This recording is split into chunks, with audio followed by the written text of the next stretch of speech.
إلا الله وحده لا شريك له وأشهد أن محمدا عبده ورسوله أما بعد. Pertama, kita bersyukur kepada Allah Azza wa Jal kerana dengan izinnya saya dapat bersama dengan puan-puan di dalam program seminar Wanita Bertadabbur. Masa saya duk tengok poster ni, saya risaulah juga. Kerana lelaki semakin pupus. Kan? Di kalangan bunga-bunga itu terselit kumbang yang sedang tersenyum. Kan? Saya risau kerana ada hadis Nabi SAW kata min asyratis sa'ah, di antara tanda kiamat ni kurangnya lelaki berbanding daripada wanita. Jadi saya ingat poster tu macam tanda lah kan. Kata tak ramai dah lelaki yang ada ni. Kan? Masa di universiti dulu lelaki memang tak ramai. Lelaki sikit. Dalam kelas boleh jadi ada 4-5 orang lelaki, yang ramainya perempuan lah. Dalam ramai-ramai lelaki tu pun bukan semua lelaki. Dah kita sikit, hampa pun duk pergi buat perangai nak jadi perempuan. Kira kata pensyarah tu, kalau yang lelaki ni semua ambil seorang 4 pun lebih lagi perempuan ni. Kan?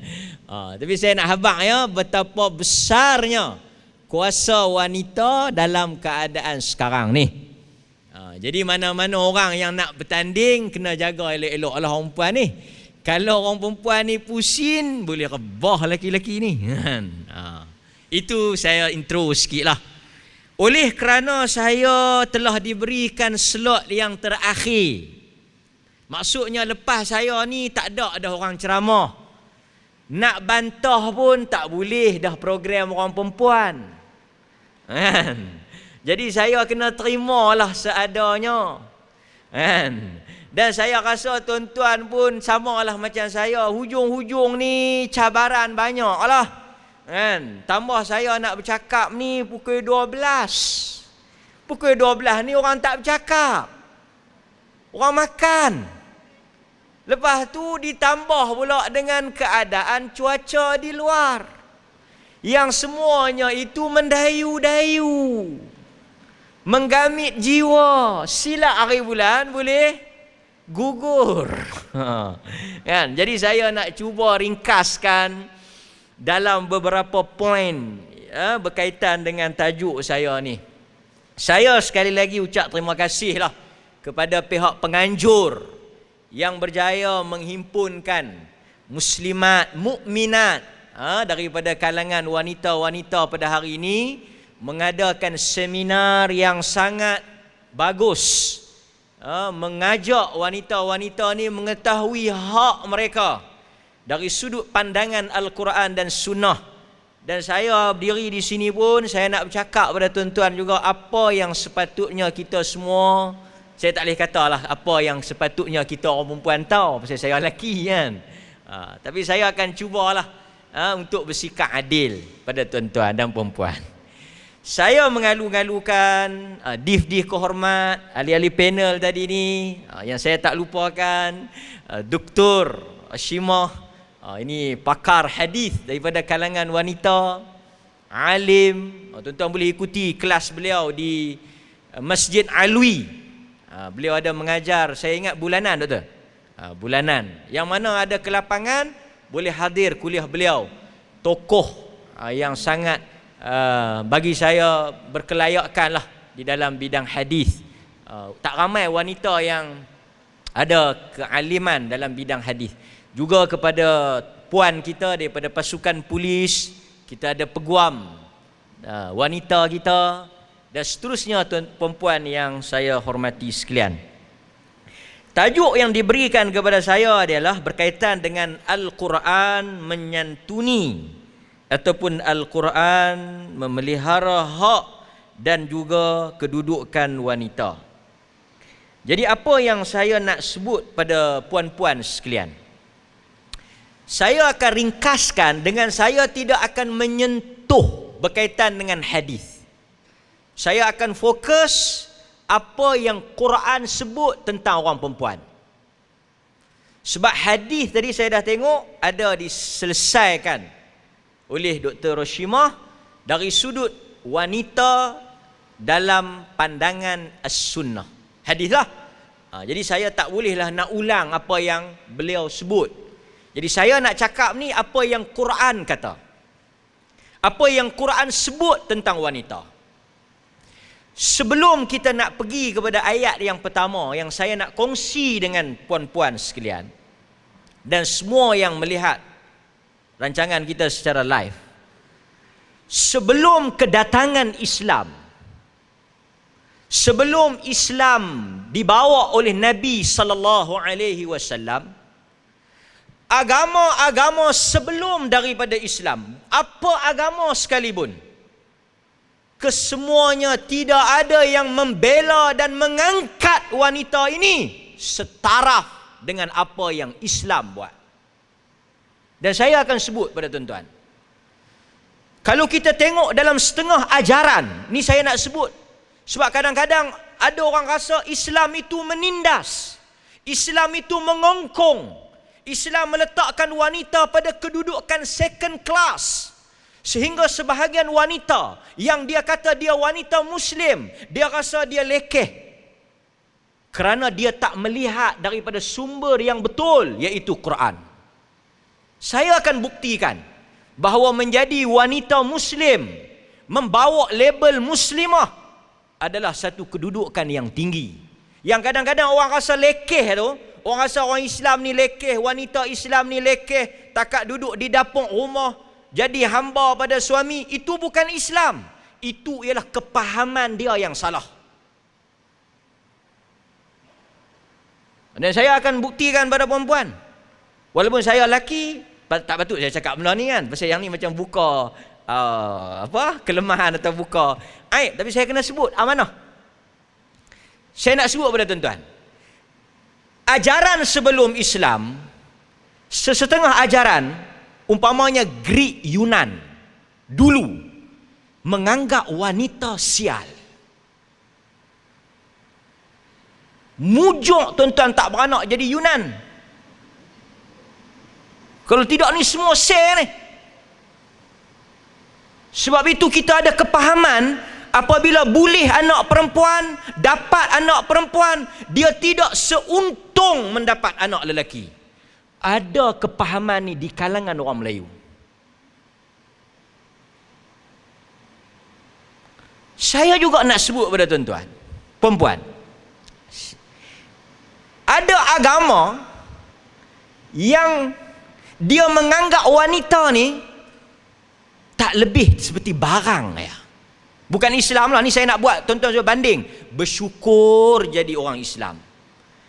Sebab itu kita tengok sebahagian agama, ajaran, apabila suami dia mati, yang mati suami dia, dia akan turut dibakar bersama dengan mayat suami dia. Ini yang satu dua yang duk menyalak 2-3 hari ini, yang duk kata pertahankan perjuangan Islam. Tengok ajaran you. Ajaran you kalau suami mati, isteri kepada suami itu mesti dibakar hidup-hidup.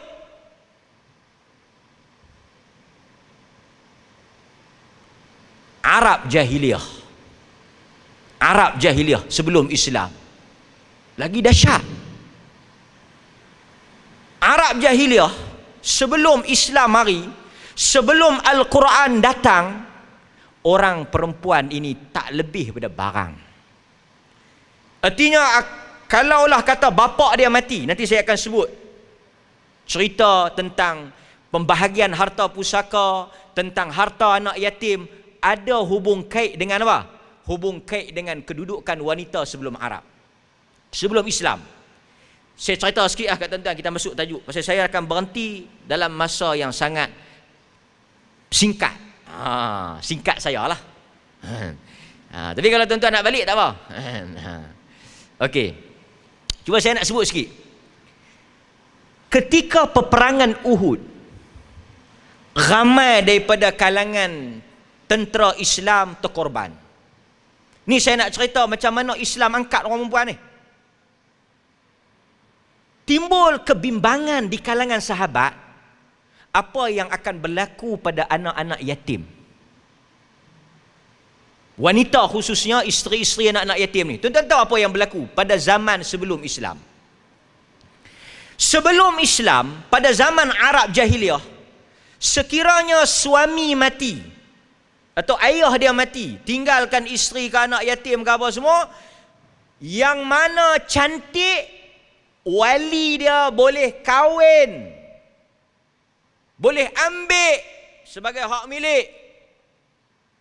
Katalah saya ni jadi wali, bertanggungjawab pada anak yatim. Saya tengok anak yatim tu elok, saya boleh ambil anak yatim tu dengan reta-reta dia, saya boleh ambil.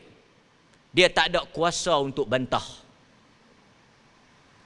Kalau kata anak yatim tu tak elok, ni saya nak cerita ni. Kalaulah kata saya boleh anak yatim, saya jadi wali, saya jadi pemegang kuasa pada anak yatim tu, reta dia dah jadi hak saya dah. Kalau cantik saya kahwin, ambil hak saya. Kalau tak cantik, tahu Arab buat apa? Kalau tak cantik, dia diharamkan untuk berkahwin dengan mana-mana lelaki di atas titah perintah wali dia, dan dia dijadikan hamba abdi untuk layan dia. Tak ada nilai langsung. Pasal itu wanita pada zaman Arab, saya ingat lebih rendah daripada lembu dengan kebau. Boleh dijual beli, boleh dimiliki, boleh diwarisi, dan tidak ada suara untuk nak bantah. Mari Islam. Dan kita akan go through satu persatu ayat-ayat yang mana Allah sebut tentang hak wanita. Bahkan di dalam Al-Quran ada 4 surah yang bercakap tentang wanita. 4 surah yang bercakap tentang wanita. Yang pertama surah An-Nisa. An-Nisa. Kedua surah apa? Yang bercakap tentang wanita. Mumtahanah. Tema Mumtahanah itu wanita yang diuji. Tema ayat surah itu surah tentang wanita. Yang ketiga surah apa? Mujadalah, atau sebahagian kata Mujadilah. Tentang apa? Ada satu surah yang Tuhan turunkan untuk jawab aduan orang perempuan. Satu orang isteri telah dizalimi oleh suami dia telah zihar dia, suami dia telah naya dia, setelah dia berkorban untuk suami dia pergi mengadu dekat Nabi. Tuhan turunkan surah untuk jawab aduan dia. Tengok, Tuhan layan orang perempuan tu. Surah Al-Mujadalah. Dia pergi mengadu. Kemudian kita baca juga dalam surah At-Talaq, cerita tentang orang perempuan. Yang masalah duk jadi, yang orang perempuan duk rasa Quran tak bela mereka, Quran tak bersama dengan mereka, ni bukan Quran. Tapi siapa? Sebahagian orang yang tak jujur. Itu yang cerita mengarut-mengarut tu. Kita orang perempuan ni, dulu Tok Adam tu duk dalam syurga elok-elok. Hawa, tengok orang Melayu ni, dia pi apa? Dia pi downgrade orang perempuan. Tengok dia kata apa? Ikut hawa nafsu.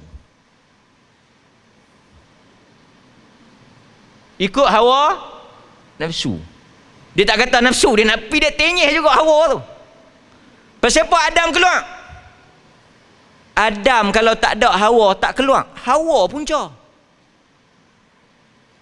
Maka sebahagian perceramah dengan riwayat-riwayat merepek mengarut Israeliat ni telah pergi gambarkan bahawa Allah Ta'ala jadikan Adam, lepas tu Hawa pujuk, Hawa punca, Adam tak mau. Lepas tu lepas apa? Lepas dah pujuk tu, terpelantin. Maka kita pun duk bawa lah cerita hawa punca. Lepas tu bila bergaduh, dia akan kata apa? Hang kena ingat, pasal hampa lah kami kena keluar pada syurga. Oh, isakan. Kalau tidak, kita semua duduk dalam syurga. Tapi pasal hampa nak makan sangat buah tu, mengidam teringin, pujuk tu Adam, dengan kita-kita semua terpelantin. Siapa kata? Tambah pula ku atas. Maka setelah makan buah khuldi itu, maka jadilah sebagai hukuman kepada wanita itu buah susu dia. Lepas tu Tuhan pun hukum wanita. Oleh kerana telah makan buah itu, maka wanita-wanita semua dihukum dengan luka setiap bulan. Tu dia. Syoknya hantinya. Siapa cerita? Maka bila kita dengar gambaran-gambaran macam ni, kita akan kata apa? Betapa teruknya kami dihukum di atas dosa Hawa. Maka saya nak habaq kat tuan-tuan, kena celek. Wanita kena celek. Wanita kena tanya, wanita kena bersuara. Hatta Aisyah radhiyallahu anha, kalau kita tengok dalam riwayat-riwayat hadis, dia bangkit bantah, dia bangkit tanya. Bahkan sebahagian sahabat yang riwayat hadis, Aisyah akan tanya, Aisyah akan bantah.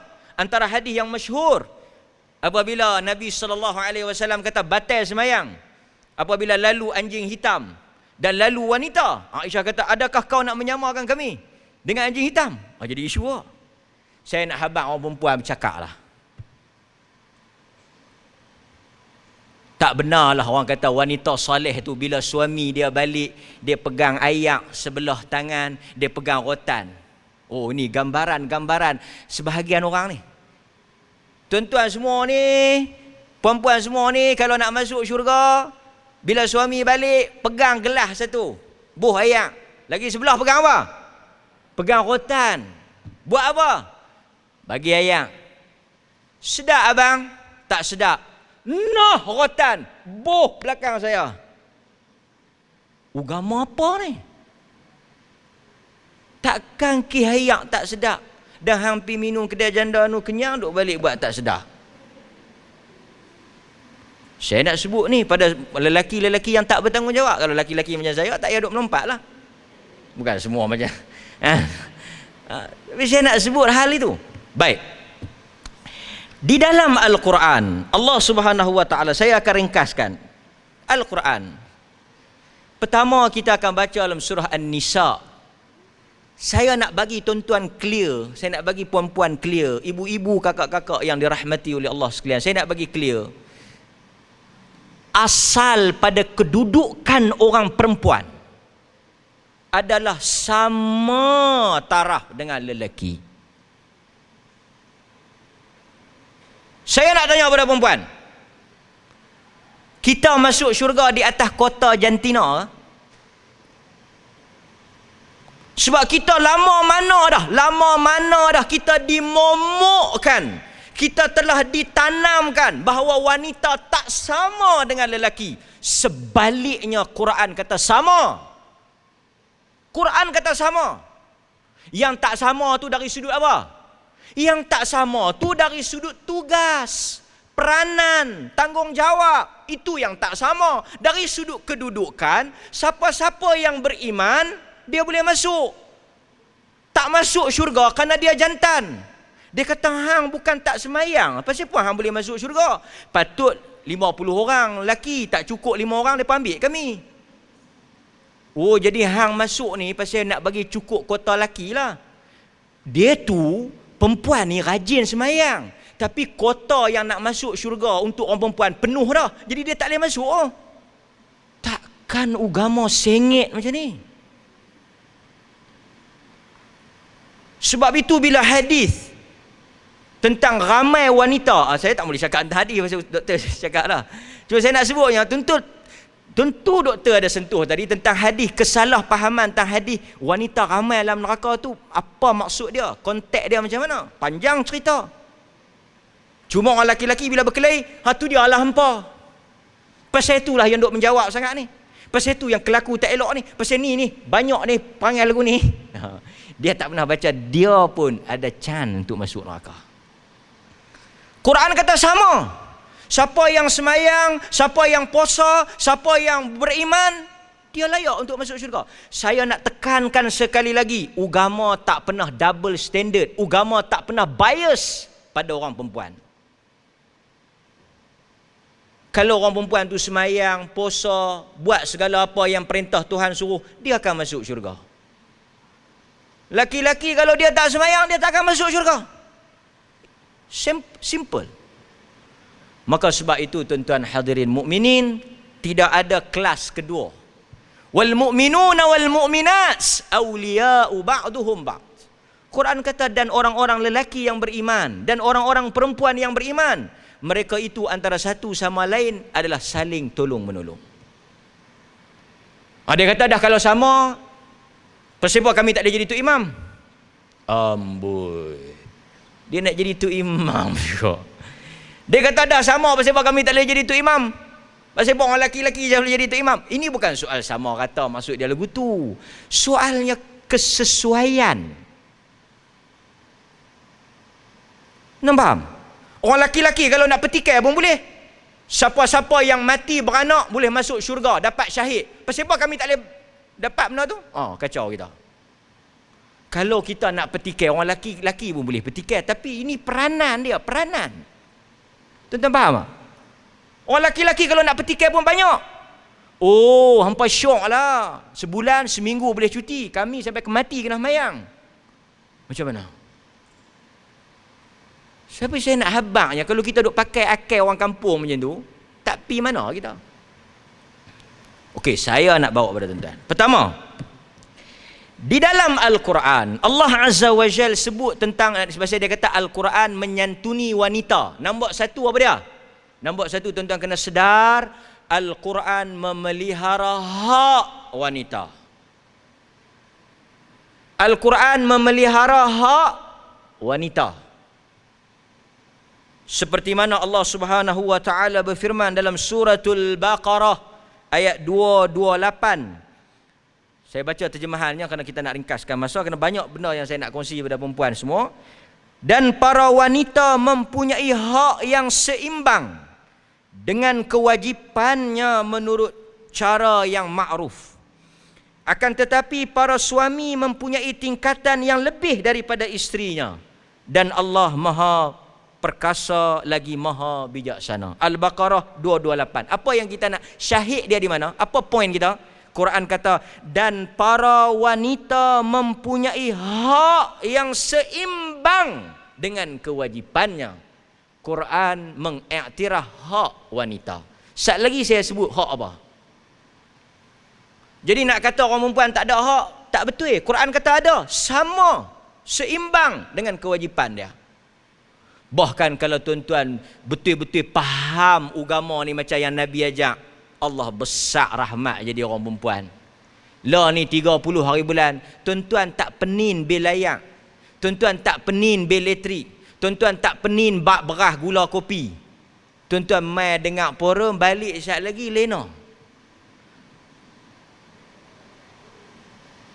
Doa saya duk bayar bil. Tu cerita dia, ni orang cerita agama.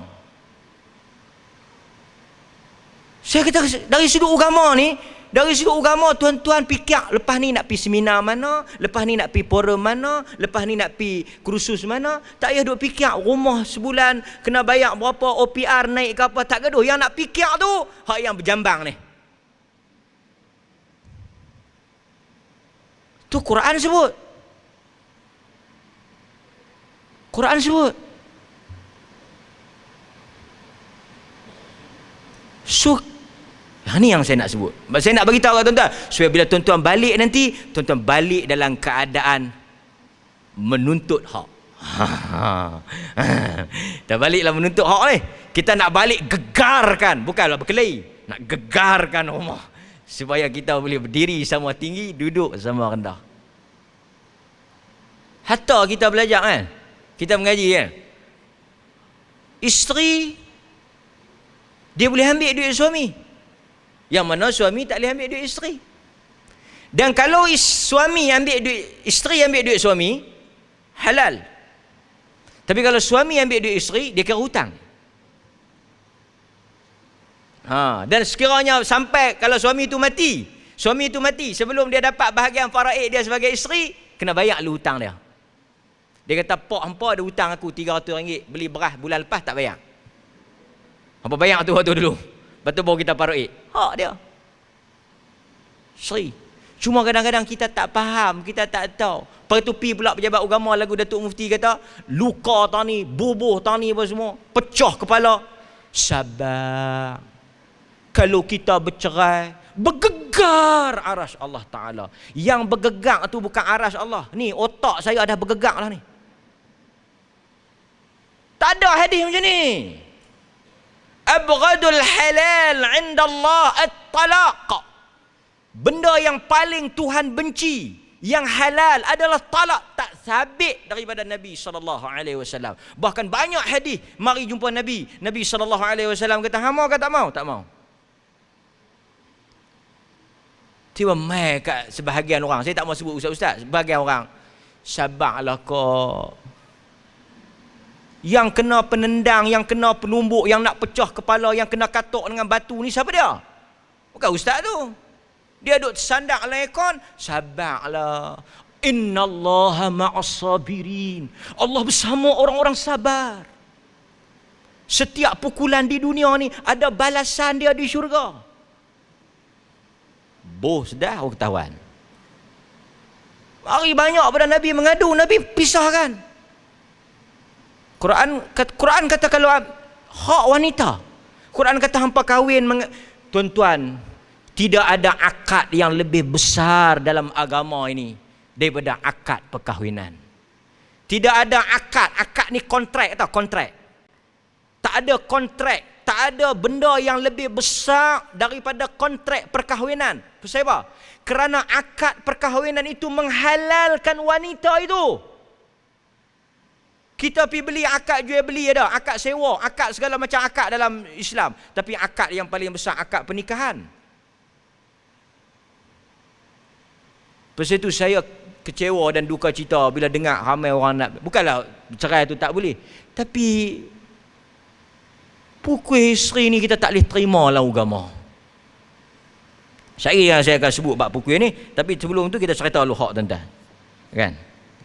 Maka saya menasihatkan tuan-tuan semua, puan-puan semua, pergilah daftar kelas mempertahankan diri. Ini satu seruan daripada pihak lelaki. Kan? Tuan-tuan pergi ambil. Sudahlah, habis sangat kelas menjahit. Yang ni pun persatuan-persatuan ni pun kelas menjahit buat kek, kelas menjahit buat kek. Saya nak suruh persatuan-persatuan wanita, NGO wanita, buka kelas ni taekwondo apa ni, silat ni, panggil cikgu-cikgu perempuan, mai ajak. Supaya selepas ini barulah jantan-jantan ni tahu langit itu tinggi ke rendah. Baru hampa tahu bergegar aras ke tidak. Baru hampa tahu pukulan tu sabar ke tidak. Kena ada. Ini lari duk teriak tepi tilam. Apa? Bangkit, bersuara, tuntut hak dengan adab dan tata susila. Agama suruh ramai. Hatta Nabi yang iktiraf. Saya selalu bawa cerita Barirah dengan Mughis. Cerita yang menarik, cerita macam mana Nabi hormat hak wanita.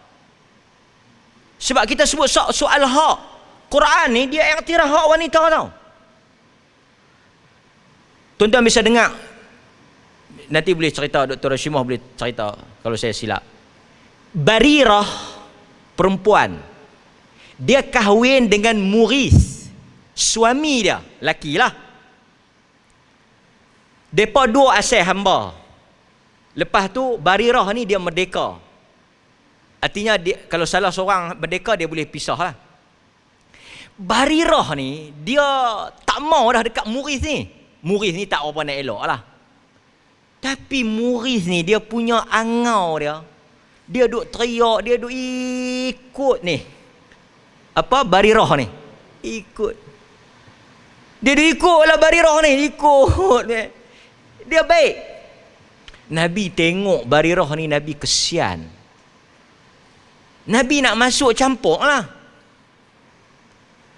Nabi tanya dekat Barirah, tengok Mughith laki dia ni kesian. Nabi tanya Barirah, hang tak mau balik rojok semula ke dengan Mughith? Nabi ni, Nabi bukan ustaz. Nabi. Barirah tanya sepatah. Firm. Barirah firm. Rasulullah, tuan suruh ke atau tuan tanya pendapat saya? Kalau suruh, saya ikut. Kalau tuan suruh, maksud tuan tu tak mau balik ke dengan Mughith ni, tuan suruh, tuan perintah saya balik. Adakah tuan tanya saja? Sama ada saya mau ke tak? Nabi syafaat. Nabi dia dah saja tanya. Tak mau. Tak mau. Dia tak mau. Nabi tak paksa. Walaupun Nabi kesian dekat Mughith, tapi Barirah firm, dia tak mau. Dia tak mau dah. Saya nak habaq ya, Nabi mengiktiraf hak wanita. Boleh? Okey. Hak yang pertama, hak apa? Hak untuk diberikan mahar, mas kahwin. Ada ajaran, saya tak boleh sebut lah sekarang ni zaman saman menyaman. Ada ajaran kita orang laki-laki kena bayar mahar dekat orang perempuan. Mahar ni hak orang perempuan. Dan dia tak boleh bersama dengan isteri dia lagi dia tak bayar. Melainkan kalau isteri dia kata, tak apalah abang, bersamalah dulu, lepas ni abang bayarlah kali sikit. Ikutlah, kalau laki dia kerja mungkin ambil padi, ikutlah 2 musim. Dia kena ada understanding. Jangan main. Kalau dia kata lagi tak bayar, bilik nu kosong. Dia tak boleh kata apa. Mahar, hak. Sehingga pak dia Kediri pun tak ada masuk campur dalam soal tu, mahar. Dan tuan-tuan semua boleh letaklah mahar, ikut sukalah nak letak banyak mana. Bukanlah saya kata letak mahal-mahal sampai tak mampu kan. Taklah, ikutlah. Hak kita. Kalau tak mau ambil lagi, bagus. Dia pun tahu laki dia pun motor pancit 3 kali pun dia yang tampung. Masa duduk bercinta takkan nak minta. Dia tak apalah kan. Tapi hak dia. Quran suruh bagi. Quran suruh bagi mahar ni. Dalam surah An-Nisa ayat 4. An-Nisa ayat 4. Dan berikanlah mas kahwin, mahar kepada wanita yang kamu kahwini sebagai pemberian penuh kerelaan. Jika mereka menyerahkan kepadamu sebahagian dari mas kahwin itu dengan senang hati, maka makanlah pemberian itu sebagai makanan yang sedap, lagi baik akibatnya. An-Nisa ayat 4 menyantuni wanita dari sudut hak mahar. Kalau tak mau ambil pun tak apa, kalau nak ambil pun boleh. Ikut pak lah. Ikut pak apa hak kita. Bila nak bagi nombor akaun, bagi nombor akaun kita, yang bagi nombor akaun pak kita.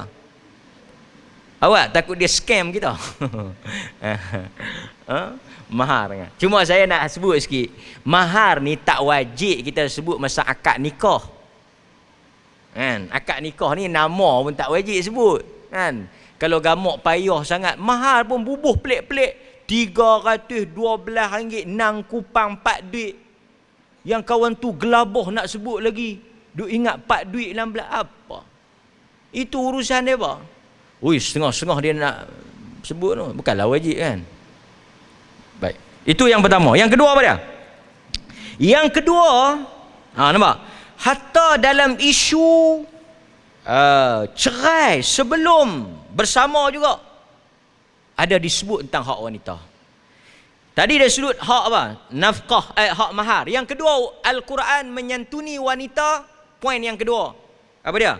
Poin yang kedua, dari sudut nafkah. Yang ni tajuk panjang sikit. Tuan-tuan kena bagi perhatian ni, tajuk ni. Nafkah. Al-Quran menyantuni, membela, mempertahankan wanita dari sudut nafkah. So kalau tuan-tuan boleh tajuk ni pun, saya ingat kita akan dapat satu gambaran yang sangat cantik macam mana Quran bela orang perempuan. Sehingga kalau orang laki-laki faham tajuk ni, dia pun minta dilahirkan sebagai wanita. Mari kita tengok. Dalam suratul Talaq ayat yang ke-7.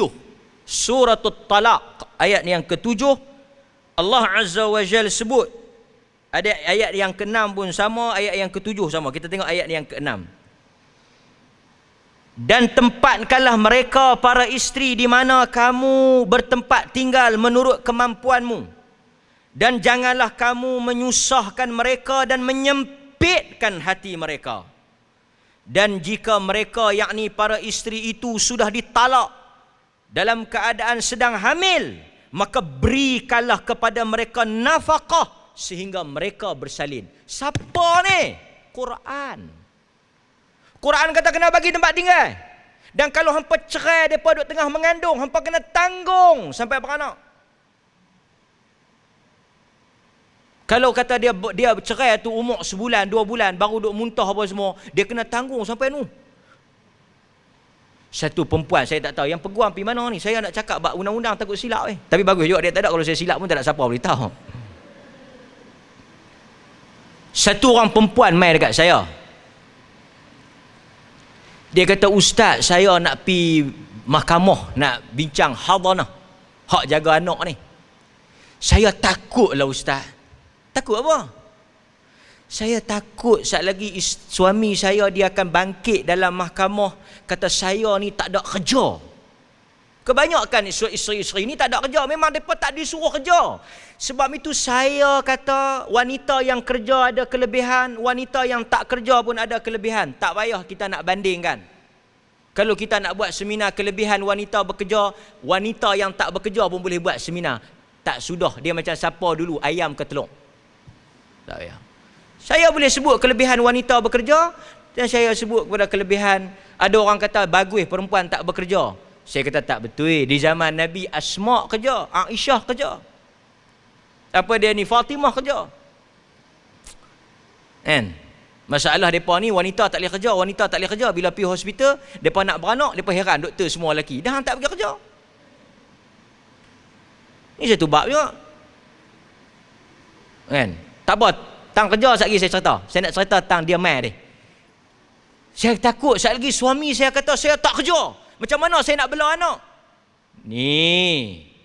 Yang duk susah hati nak bela anak pasal apa? Yang bercerai siapa dia? Yang bercerai dia dengan laki dia. Yang tak ada hubungan tu suami, isteri, anak-anak tu. Anak siapa? Anak hakim. Anak Tok Imam Karya. Anak siapa? Yang tak ada hubungan tu, yang jadi orang kata tak ada apa kaitan tu kita dengan suami itu. Tapi itu masih ben dia. Dia bertanggungjawab untuk tanggung. Oh, lagu tu ke? Walaupun saya bercerai, maknanya anak-anak ni dia juga kena bagi duit bulan-bulan. Dia lah melainkan hampir tukar bin orang lain. Tuan-tuan faham ke tak ni? Tak timbul soal wanita tak kerja, tak boleh jaga anak. Bukan dia yang nak kena bela, laki tu nak kena bela. Dia kata dah hang nak ambil sangat, hang dah bercerai, hang belalah anak-anak hang. Cermat sikit. Bahasa tu jaga elok-elok sikit. Anak siapa? Tak ada anak kecuali Maryam saja yang tak ada suami. Lain pada tu ada. Maryam kita pun ada suami. Tuan-tuan nampak? Okay. Hak apa dia? Hak yang pertama nafkah. Yang kedua Quran kata apa? Ayat yang ke-7. Hendaklah orang yang mampu memberi nafkah menurut kemampuannya. Orang yang disempitkan rezekinya hendaklah memberi nafkah dari harta yang diberikan Allah kepadanya. Allah tidak memikulkan beban kepada seseorang, melainkan sekadar apa yang Allah berikan kepadanya. Dan kewajipan ayah dalam surah Al-Baqarah ayat 233. Dan kewajipan seorang ayah memberi makan dan pakaian kepada para ibu dengan cara yang ma'ruf. Tengok, Quran kata apa? Dan kewajipan seorang ayah, suami, memberi makan dan pakaian kepada para ibu dengan cara yang ma'ruf. dan seseorang itu tidak dibebankan melainkan menurut kadar kesanggupannya. Ni hak siapa ni? Yang Quran duk perjuangkan ni hak siapa? Hak orang perempuan. So ayat-ayat macam ni mau tulis di dinding, pi buat frame. At-Talaq ayat 6, At-Talaq ayat 7, Baqarah 233. Tadi kita sebut apa? Hak mahar tu. Hak mahar tadi An-Nisa ayat 4. Supaya bila suami itu mangkit, dia baca ayat-ayat itu, mengingatkan dia kepada tanggungjawab yang Quran sebut, yang Quran akan tanya tentang dia. Siapa yang kena bagi makan? Quran kata. Ni Quran kata siapa yang kena bagi makan? Bapa, suami. Pakaian siapa? Bapa, suami. So Quran masuk side siapa? Quran defend siapa? Quran pelihara siapa? Wanita, isteri. Sehingga saat kita akan baca pandangan-pandangan ulama tentang isu nakah ni. Baik. Tadi kita sebut An-Nawawi rahimahullah. An-Nawawi. Ni quote perkataan Nawawi. An-Nawawi yang meninggal tahun 676. An-Nawawi rahimahullah dia kata apa? Dia kata ada 7 hak isteri yang Quran iktiraf. Ni tuan-tuan, 7 benda ni tuan-tuan kena list tengok. Ada tak yang suami tak bagi lagi? Balik pergi tuntut. Suami kalau dia tengok left ni, dia kata silap dah bagi mereka ni pi. Yang pertama An-Nawawi kata Al-Imam An-Nawawi rahimahullah, berdasarkan kepada nafkah yang Quran sebut tadi. Yang pertama makanan. Nombor 1, ada 7 benda yang menurut Imam Muhyiddin Yahya bin Sharaf, nama dia Abu Zakaria Muhyiddin Yahya bin Sharaf An-Nawawi. Dia kata yang pertama, suami kena bagi makan. Hari ni suami lega pasal penganjur bagi makan. Walaupun penganjur ni bukan suami tapi bagi makan juga. Jadi suami kena terima kasih pada penganjur. Kalau mereka tak beli makan tengah hari, mereka tak berdosa lah. Pasal mereka main hantar kita makan tu ni. Nombor 1, saya pun nak kena habis hawan ni. Pasal apa? Saya takut berdosa. Pasal nak kena pergi beli makan kat bini saya. Okey, itu yang pertama. Yang kedua apa?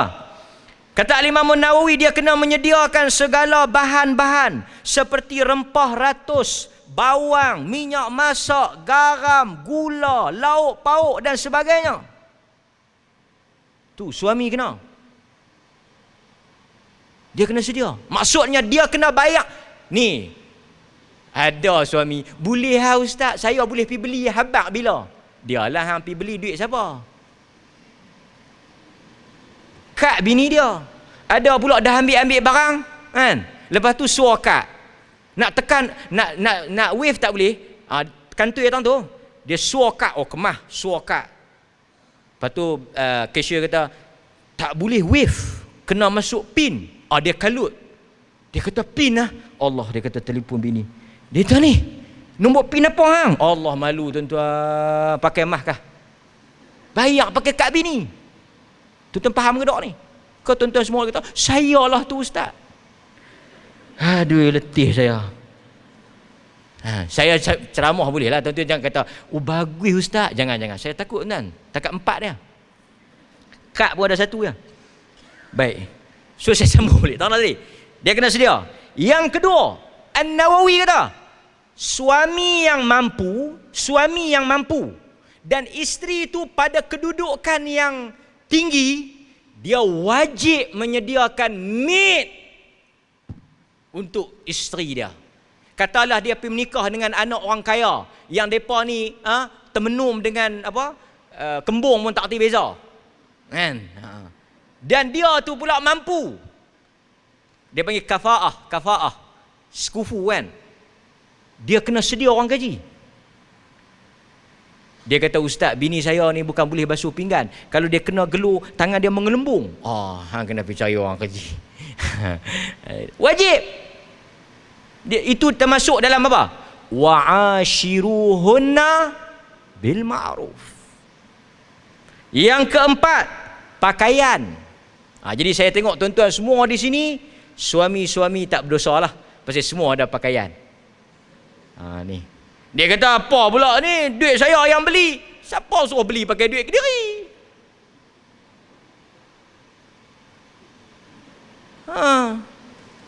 Kalau saya tak beli duit Kediri, pakai tak ada. Nak buat lagu mana? Dulu masa bercinta lautan api sanggup ku redah. Lah terima. Tuan-tuan pergi beli baju. Saya pasal tu saya kata, yang ni bukan agama. Memang laki dia teruk. Yang luar pun tak beli, tambah yang dalam. Saya nak sebut ni pasal tuan-tuan kena tahu. Dia kata beli baju pun laki kena bayar. Lagu tu kami nak bayar apa? Tak gaduh bayar apa? Simpan sengak. Boh dalam Al-Awfar ke apa ke? Boleh kan? Lepas tu yang kami duk bayar selama ni nak buat macam mana? Tuntut balik. Jumpa lawyer, filekan. See you in the court. Risik simpan tak risik? Risik ni Adam Rahimah simpan tak? Kedai Mariam tu simpan tak risik tu? Kan kita nak ambil pengecualian cukai, kita kepilkan risik. Risik tu semua kepil. Tolong kira siap-siap. Boh dalam satu file letak atas meja. Untuk perhatian suami. Buat sikit. Highlight sikit. Bila dia balik main, dia kata, ni abang ni semua pakaian surah At-Talaq ayat 7 apa semua menurut Imam Nawawi, abang kena. Mayang tahajud pun kalau tak bayang esok jenuh jawab. Boleh aku bayar kali sikit? Tak apa, kali sikit pun janji bayar. Tang mana lagi kita nak cari agama yang bela sampai tera tu? Kadang-kadang kita yang tak tahu hak kita. Duk baca ayat Quran pun, duk baca ayat tu tak faham. Baik, seterusnya. Kemudian alat-alat pembersih badan. Pembersih badan ni, pencuci pakaian, sikat dan sebagainya, dia kena beli juga. Ni, beli hak cuci muka, apa lagi, apa? Moisturizer. Itu saya tengok iklan lah. Semua tu siapa kena beli? Suami. Suami kena beli. Jadi kalau suami faham betul ya tuan-tuan, tidur tak leno. Dan yang terakhir dia kata kena beli apa? Nawawi kata kena beli perkakas rumah, perkakas bilik air, perkakas tidur, tempat tinggal dan segala apa yang sepatutnya ada dalam satu rumah. Maksudnya apa yang tuan-tuan kena beli? Tak ada. Kemudian setelah daripada nafkah zahir tu, dia pergi pula kepada nafkah batin. Nafkah batin. Sebab itu puan-puan yang dirahmati oleh Allah, kita selalu dengar isteri nusyus. Tapi kita jarang didedahkan dengan istilah apa dia? Suami nusyus. Ni saya nak habaq kat puan-puan semua ni, ada tahu hukum suami nusyus. Bukan isteri saja nusyus. Yang suami pun sikit jaga han nusyus ni, tak bau syurga. Lepas daripada seminar ni, kalau dia sebut macam tu, abang pun kena beringat, kalau ada suami isteri nusyus, suami pun ada nusyus. Quran kata dalam suratul Baqarah ayat 223. Saya cerita kat tuan-tuan. Banyak kes yang mari dia cerita tentang aib suami dia lah. Dari sudut hubungan batin ni. Tuan-tuan faham, saya tak mau direct sangat lah. Benda ni sensitif. Tuan-tuan, zahir dan batin ni wajib. Satu orang suami dia kena berikan nafkah batin dia. Memenuhi tuntutan isteri dia. Hak isteri dia. Di antara sebab yang boleh kita tuntut fasakh di mahkamah, kita boleh mohon fasakh apabila suami gagal menunaikan nafkah zahir dan batin. Boleh, takat tu cukup. Al-Quran mengingatkan kita tentang hal ini dalam banyak ayat, umpamanya dalam suratul Baqarah ayat 223. Isteri-isteri kamu ialah tanah tempat kamu bercucuk tanam. Datangilah, tengok bahasa Quran santun. Quran guna bahasa yang sangat cermat. Tiba-tiba mari kadang-kadang penceramah, dia tak jaga maruah orang perempuan. Saya tengok kadang-kadang bercakap memalukan, guna istilah-istilah yang direct. Malu kita yang dengar pun malu di hadapan khalayak. Saya tak mau sebut lah. Siapa yang ada? Tut. Laki ke perempuan? Tut. Sebut perkataan tu di hadapan wanita. Hatta Quran bila dia nak cerita tentang hubungan suami isteri, dia tak guna perkataan tu. Habis sangat dia guna apa? Sentuh. Punya Quran memilih kata-kata tu, terma yang nak guna tu. Sebab itu saya menasihatkan penceramah-penceramah, ustaz-ustaz yang duk galak, duk lak sangat di meja penceramah ni, bertakwalah kepada Allah. Hormatlah yang di hadapan kita ni ada taraf mak kita, ibu kita, anak-anak perempuan kita. Takkan kita satu orang yang bawa nama agama nak duk bercakap lucah, lak. Jadi bahan gelak yang Pak Haji kepih longgak ni syok lah. Gelak kiki. Dia melawak lak ni memang syok. Malu orang perempuan ni. Quran tak ajak kita bercakap kotok macam tu. Nabi ni dia punya susunan kata dia sangat terpilih. Mari penceramah sebut terus terang. Perkataan ni malulah tengok naik motor. Saya nasihat kita tak elok dengar. Pilih yang cakap elok-elok sikit kan.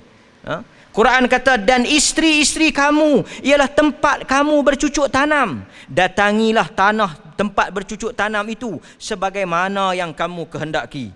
Kerjalah amal yang baik untuk diri kamu. Bertakwalah kepada Allah. Ketahuilah kamu kelak akan menemuinya. Quran kata, isteri kamu adalah ladang bagi kamu. Pasal itu kita tak boleh cerita hubungan suami isteri. Itu hak kita. Dan tuan-tuan, bila kita melawak, kita ada batasan dia. Soal hubungan suami isteri, kita tak payah cerita. Melainkan kita pergi cerita dekat orang yang sepatutnya. Tuan-tuan nak tanya hukum, pergi cerita kat ustaz boleh lah. Pergi cerita kat Datuk Mufti boleh lah. Saya Datuk Mufti nak cerita sikit tentang suami saya ni ada masalah. Okey, cukup dia dengan Datuk Mufti. Ustazah banyak ni, Ustazah Pak Izzah ni, Ustaz Dr. Rashimah ni, semua ustazah ni pergi cerita kat dia. Yang saya duk heran, dia pergi cari ustaz juga. Assalamualaikum ustaz, saya ada masalah sikit dengan suami saya. Ustaz ni bagai dikata lah. Saya tak boleh lebih-lebih lah kan. Okay. So itu yang pertama. Kemudian Quran juga menyebut tentang hak apa? Quran menyebut tentang hak tidak boleh memukul isteri. Ini juga hak seorang isteri kan. Seperti mana dalam hadis yang mungkin Dr. Rashimah dah sebut. Cuma saya nak sebut An-Nisa ayat 19. An-Nisa ayat 19. Quran kata wa'ashiruhunna bil ma'ruf. Dan pergaulilah isteri-isteri kamu. Hunna. Ni Quran suruh ni hak melayan isteri dengan layanan yang baik. Quran santuni wanita. Isteri, layanilah isteri-isteri kamu bil ma'ruf. Dan Quran ingatkan kita, sekiranya ada benda yang kamu tak suka pada isteri kamu, jangan ceraikan mereka di atas satu kesalahan dan kekurangan itu. Barangkali ada benda yang kamu suka pada urusan yang lain, Allah menjadikan dia dalam urusan itu banyak kebaikan. Ni Quran ajak ni. Kita bila menikah, tuan-tuan, pertama isteri kita bukan malaikat. Kalau dia main cerita, dia kata, ustaz, saya alhamdulillah menikah dengan isteri saya, dia tak pernah salah, silap pun tak pernah. Weh, saya awak kita. Pasal nama kata orang ni mesti silap. Tuan-tuan main habaq kat saya betul lah ustaz, laki saya memang bagus, tak ada dah. Baik tak ada dah. Saya ingat balik pergi tanya lah, takut malaikat. Pasal kata nama manusia ni ada kekurangan. Quran kata mungkin ada satu sisi kamu tak suka, ada sisi lain yang kamu suka. Mungkin tak berapa cantik. Cantik ni pun subjektif. Mungkin kat kita nampak dia tak berapa cantik, tapi dia masak pandai. Boleh yang cantik pada pandangan kita, nasi tak jadi bubuk. So fair lah. Laki pun macam tu. Mungkin laki tu dia taklah berapa elok. Macam saya elok. Nak buat contoh tak boleh lah. Mungkin laki tak tahu elok tapi bagus, rajin. Boleh laki elok, muka segak putih tapi balok mangkit pukul 10, nak buat apa? Adakah tuan-tuan tengok muka laki yang elok? Segak, ustaz, laki saya segak. Bangkit pagi tengok, kenyang. Saya nak habaq demikian kita habaq kat laki kita satu benda dia ada kekurangan, demikian isteri. Nampak? So kita kena redha. Itu poin dia. Baik. Kemudian tuan-tuan hadirin mukminin, dalam hal ini juga di kalangan ahli tafsir kata apa? Hendaklah suami itu mempergauli isteri mereka dengan berkomunikasi dengan cara yang baik, berlaku ihsan kepada mereka dan tidak melayan mereka dengan layanan yang buruk. Komunikasi kena baik. Panggil kena elok. Sebab itu kita tak boleh terima perlakuan lelaki yang maki bini dia, pukul bini dia, pada malam nak bersama dengan isteri dia. Tak ada. Baik. Panggil cakap elok. Cakap lembut-lembut dengan isteri. Dapat pahala. Panggil elok. Tegur elok-elok. Quran kata gauli. Bila kita gauli isteri kita, hubungan dengan isteri kita baik, kita dapat pahala. Isteri pun bila bercakap dengan suami, dia kena timbal balik lah. Cakap elok-elok. Jangan cakap. Pang! Oh, tu dia. Laki tu dah cakap elok. Pang! Dengar lu. Kadang dia pergi awal Jumaat. Awal mai Jumaat. Khutbah dah. Yang tu bukan khutbah Jabatan Mufti, yang tu dia punya khutbah Jabatan Perdana Menteri. Baik. Kemudian Quran juga, yang ni saya sebut, Quran juga mengiktiraf hak bekerja. Saya ambil 10 minit ni. Quran mengiktiraf hak bekerja. 10 minit itu saya akan berhenti. Quran mengiktiraf hak wanita bekerja. Antaranya Quran menceritakan dalam surah Al-Qasas ayat 23 dan 24 tentang anak yang dikatakan Nabi Syuaib, 2 orang wanita kan yang jumpa dengan Nabi Musa di negeri Madian. Mereka bekerja. Kita baca kisah Asma bantu Zubair Ibn Al-Awwam, dia bekerja. Kemudian cerita Fatimah bekerja. Artinya Quran benarkan wanita bekerja. Quran benarkan wanita bekerja. Itu panjanglah kita nak cerita tu kan. Baik. Kemudian yang saya kata tadi, Quran juga mengiktiraf hak bersuara. Wanita boleh bersuara, cerita, bercakap, outspoken. Antaranya di dalam surah Al-Mujadalah ayat 1, Allah Ta'ala telah menceritakan tentang bagaimana suatu aduan yang diangkat oleh Khawlah binti Tha'labah. Satu orang perempuan nama Khawlah binti Tha'labah ni, dia telah angkat kes dia kepada Nabi dan Allah Ta'ala jawab. Artinya dia bersuara. Jadi boleh tak orang perempuan ni nak menuntut hak dia, nak pi apa, nak pi tanya untuk apa, pergi. Mak dia pi tengok berdarah kepala, muka heret. Dia kata anak aku hidung masa aku bela duk tani. Lepas menikah mai duk tani. Dia heran anak dia. Dia tanya anak dia pasal apa? Anak dia abang ala kita kena pukul. Yang mak tu pun, hang jangan duk pi repot nah. Hang jangan buka aib suami hang. Hang jangan bermalu suami hang. Anak hidung dah lebih macam hidung apa dah. Patah. Mata besar sebelah. Dia duk cerita, hang jangan duk cerita buruk suami. Tak masuk syurga, tak bau syurga siapa yang duk aib suami ni. Mak dia boleh ustazah mana kita tak tahu. Pergi report, hatta dalam fatwa palih boleh keluar daripada rumah yang mana suami menganiaya isteri. Kan, boleh keluar. Tak berdosa. Tak apalah mak, saya sabarlah. Kan? Mudah-mudahan syurga untuk saya. Ini yang duk jadi naik kepala suami. Kan? Buat lagu mana pun sabar. Suara. Dia pergi mengadu. Baik, berikutnya. Berikutnya. Al-Quran mengiktiraf. Apa dia lagi? Kalau kita tengok, saya ada tanda ni untuk nak ringkaskan. Wanita boleh mendapat bahagian daripada hak warisan, yakni pusaka. Yang mana tak ada dalam mana-mana agama yang iktiraf hak warisan untuk wanita. Seperti mana Allah menyebut dalam surah An-Nisa ayat 7. Allah juga menyebut dalam surah An-Nisa, tuan-tuan tulis balik baca. An-Nisa ayat 7, An-Nisa ayat 11, An-Nisa ayat 19. Semua itu menceritakan tentang hak warisan pusaka bagi wanita. Baik. Dan yang terakhir, kesimpulan yang saya boleh buat. Apa dia? Al-Quran menyantuni wanita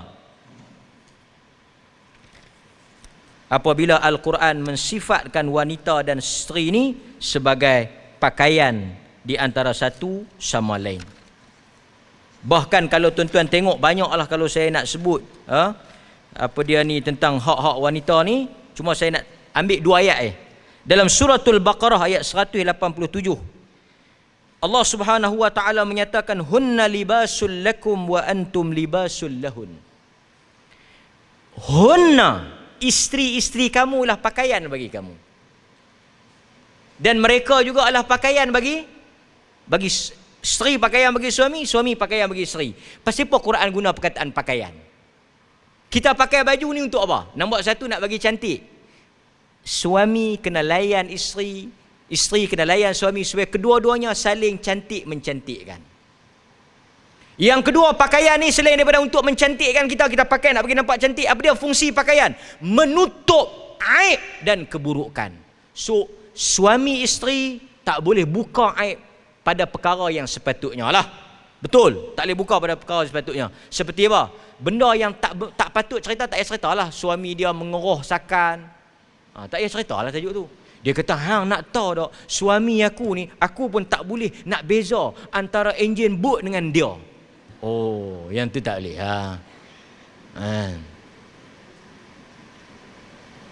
Itu tak ada kaitan. Nak buat macam mana? Aku kalau tahu dia menguruh macam tu, aku tak mahu. Nak buat macam mana? Itu aib dia. Kekurangan kan?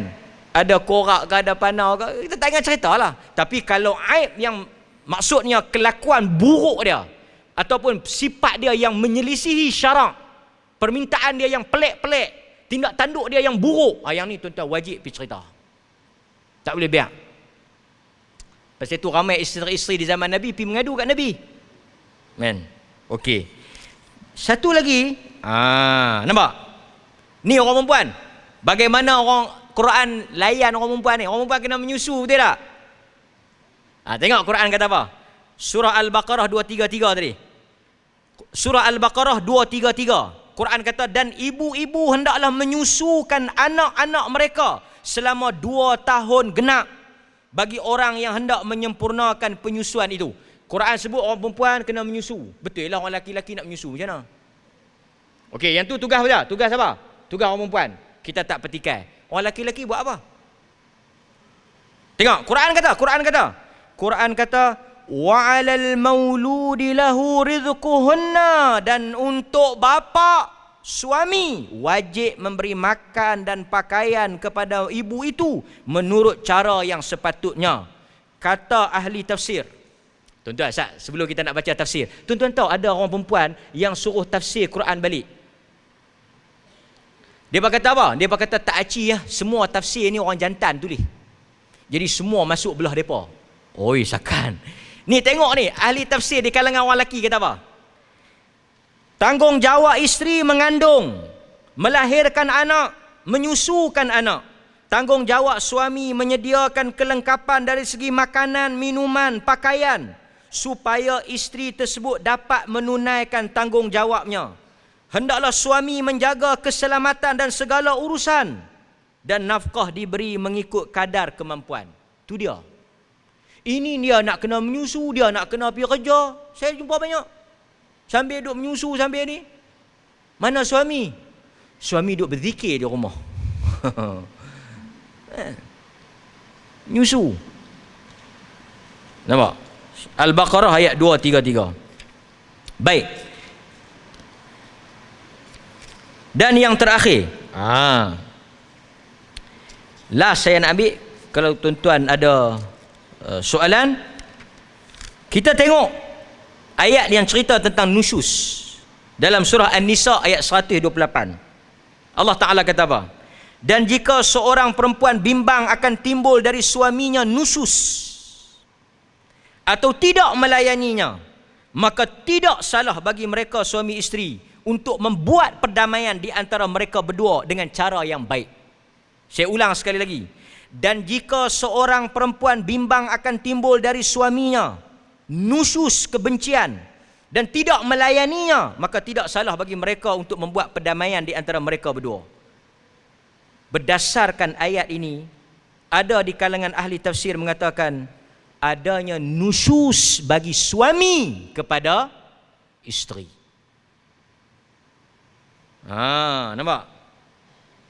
Sebab itu para ulama menyatakan hukum nusyus tidak tertakluk kepada isteri saja. Malah dia boleh berlaku kepada seorang suami apabila suami itu tidak memberikan hak dan tanggungjawab, nafkah zahir dan batin, menganiayai isterinya, maka dia juga tertakluk dengan hukum nusyus. Al-Quran sekali lagi menyantuni wanita. So, puan-puan yang dirahmati oleh Allah Azza wa Jal, setelah kita dengar dalam ringkas ni, saya kejar masa ni, setelah kita dengar 2-3 ayat tentang hak mahar, tentang nafkah, tentang hak layanan ketika bercerai, sehingga dalam Islam ada hak-hak bercerai, muta'ahnya, hadanahnya, tu semua tu dalam mana? Dalam termaktub dalam Quran. So Quran dah sebut dah tentang apa yang patut diberi kepada seorang isteri. Cuma kita kadang-kadang tak didedahkan hal ini. Jadi saya menasihatkan. Dan wanita, saya sudahi dengan satu hadis yang mana selalu kita dengar. Barangkali mungkin Dr. Roshimah ada sebut hadis ni. Saya ulang sekali lagi lah. Ayyumam ra'atin, mana-mana wanita ta'at ba'laha, yang dia taat pada suami dia, taat pada perkara yang patut. Ni isteri-isteri ni saya nak tegaskan ni, isteri-isteri ni kena mengaji, kena bagi faham, taat suami pada perkara yang betul. Ini suami balik bawa bungkus nasi kandak 2 bulan puasa. Kata abang, berapa nasi kandak 2? Aku tak boleh makan seorang, hang kena teman, hang tak taat masuk neraka. Dia pun makanlah. Mak dia tanya, pasal apa hang tak puasa beda? Suami tak bagi. Kadang-kadang saya dapat, pasal apa yang you pergi buat macam ni? Suami suruh. Pasal apa yang, kalau saya cerita tuan-tuan dahsyat. Tapi semua isteri akan kata apa? Bukankah kita kena dengar cakap laki? Bukankah kita kena taat suami? Bukankah syurga isteri di bawah tapak kaki suami? Lah ni bukan syurga bawah tapak kaki, muka hang tu bawah tapak kaki dia. Kadang-kadang taat membabi buta, taat sampai tak tahu apa batasan, ikut buat apa yang disuruh. Banyak yang jadi kaldai dadah lah macam-macam, yang pergi buat benda-benda yang tak elok. Pasal apa? Pasal di atas alasan Allah suruh dia taat pada suami. Yang ni kita nak ingat kawan perempuan, supaya celik hukum ni. Itu yang pertama. Yang kedua apa dia? Dia mayang 5 waktu. Ni tuan-tuan, taat suami, semayang 5 waktu, apa dia lagi? Puasa bulan Ramadan, wa hasanat farjaha, dia jaga maruah dia jaga diri dia. Nabi kata dia boleh masuk ke dalam syurga daripada mana-mana pintu yang dia nak. Tadi tuan-tuan dengar daripada sunnah angkat wanita, hak-hak wanita. Dan saya main ni, saya sebut ni bukan kerana tuan-tuan punya program. Saya sebut ni bukan kerana seminar tadabbur wanita, saya kena cakap bela wanita, hak wanita. Tak. Inilah apa yang Quran serukan. Di hadapan audien lelaki pun kita akan bercakap benda yang sama. Di hadapan penonton wanita pun kita akan bercakap benda yang sama. Kerana agama bukan menurut kita. Agama menurut Allah dan Rasul. Sebab itu saya tak bimbang sangat tuan-tuan yang tak dengar, yang ada sini. Tapi kita ada rakaman live seluruh Malaysia. Dan saya harap rakaman ini dapat didengari oleh seluruh wanita. Dan mereka boleh faham yang menganiaya mereka tu bukan agama, tetapi salah faham ataupun tafsiran songsang sebahagian orang. Boleh tuan-tuan, perempuan? Itu 2-3 ayat yang jelas kepada kita. Dan saya nak tutup satu ayat Quran. Pasal saya bagian Quran saya last. Tadi saya bagi hadis tak boleh, yang tutup Quran. Tuan-tuan, Allah jadikan Nabi Adam ni khalifah. Ni tuan-tuan kena dengar ni. Suami-suami ni kena dengar. Dan mereka ni kena potong klip ni, kena sebarkan. Ni dekat nak pilihan raya ni. Dengar siapa yang nak ambil calon. Sebab itu lepas ni tuan-tuan, salah satu daripada kriteria nak jadi calon pilihan raya, parlimen ke undang-undang, kita akan pergi tengok. Bini dulu nak menikah dua kena tanya bini. Lah nak jadi calon, kita akan suruh bini dia main cakap dulu. Ni, laki hang calon kawasan kami, tolong cakap sikit tentang dia. Kalau hampa nak merana 5 tahun, papangkahlah dia. Kita kena ada dia bagi tazkiyah, recommendation. Siapa yang lebih kenal suami daripada bini dia? Siapa yang lebih kenal laki kita? Sebab itu hadis-hadis banyak daripada jalur isteri-isteri Nabi. Pasal mereka lebih kenal Nabi. Mereka tidur dengan Nabi, mandi dengan Nabi, satu rumah dengan Nabi, masa Nabi dengan isteri. Pasal itu orang pergi tanya dekat Aisyah, Nabi buat semayang malam macam mana? Akhlak Nabi macam mana? Orang tak tanya Abu Bakar, orang tak tanya Umar, orang tanya bini Nabi. Bini Nabi kata apa? Kana khuluquhul Quran. Sebab itu saya nak sebut ni, tuan-tuan kena dengar elok-elok. Perempuan kena dengar. Allah kata, wa idh qala rabbuka lil malaikati inni ja'ilun fil ardi khalifah. Perkataan khalifah. Adam diusir keluar daripada syurga, semuanya adalah rencana Tuhan Jalla wa'ala. Allah telah menyusun Adam akan keluar daripada syurga untuk diturun ke dunia dan menjadi khalifah, mentadbir dunia ini dan menjadi apa? Penyambung kepada manusia.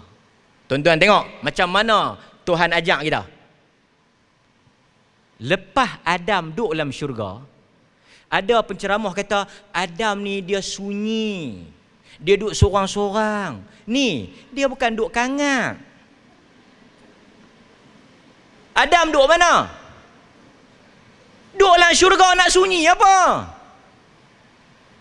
Tak betul. Dia kata Adam sunyi, Adam boring. Syekh, dia bukan duduk aman.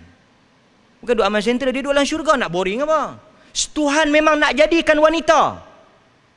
Ya ayuhan nasu taqu rabbakumul ladzi khalaqakum min nafsin wahidah wa khalaqa minha zawjaha wa batha minhuma rijalan katsiran wa nisaa wattaqullaha alladzi tasaaluna bihi wal arham innallaha kana 'alaikum raqiba. Tuhan memang nak jadikan wanita ni bukan sebagai penyedap kepada lelaki, bukan sebagai peneman. Wanita adalah sebahagian daripada kehidupan ni.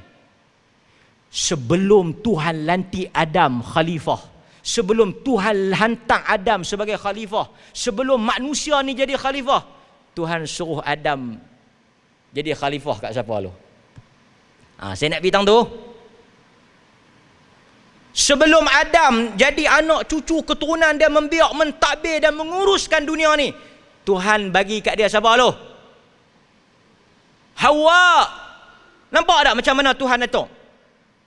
Adam, training Nabi Adam, kita nak hantar Adam jadi khalifah, kita nak lantik Adam jadi khalifah, kita test dia dengan isteri dia. Tuan-tuan nampak tak dia punya hubung kait? Nampak tak dia punya kronologi dia? Nampak tak dia punya rentetan dia ni? Sebahagian pelajar-pelajar ni, cuba tadabbur tengok. Sebelum jadi khalifah, sebelum menjadi pemimpin, Adam telah dibekalkan dengan seorang isteri.